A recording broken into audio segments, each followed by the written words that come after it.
Ni nini kinachowafanya wanaume wengi huwa hawawalipii wake zao mahari mapema?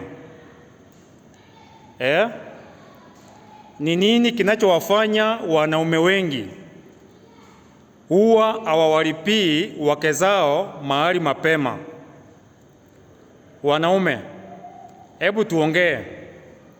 Ni kwa nini huwa munachelewa sana kuwalipia wake zenu mahari? Unajua, mpaka saa hii kuna mwanaume ambaye ameishi na mwanamke, kazi yake ni kumsalisha tu.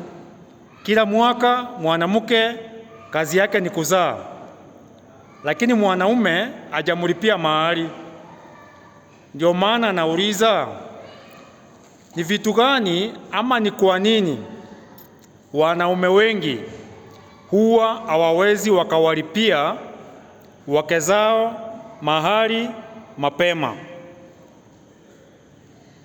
Kwa mfano, utasikia wengine wakisema wanawake wengine ni vichwa ngumu, eti ukimlipia mahari ataanza kuleta kichwa. Wengine wanasema hawawezi wakawalipia wake zao mahari mapema kwa sababu hajamfahamu huyo mwanamke. Kwa hivyo wanawake, sielewi nyinyi mnapoangalia ni nini kinachowafanya ama kinawafanya waume zenu wasiwalipie mahari mapema.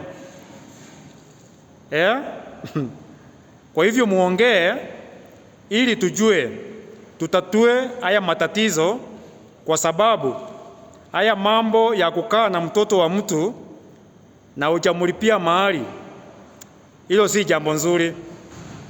Na wewe mwanamke, mume wako ukiona amechelewa kukulipia mahari, ni afadhali sasa uanze maandamano. Anza maandamano ya kutomfulia nguo, kufanya usafi na mambo mengine, kwa sababu si vizuri mwanaume aishi na wewe na hajakulipia mahari. Ni nini kitakachoonyesha ya kwamba huyu mwanaume ni mume wako, hata kama mumeishi pamoja?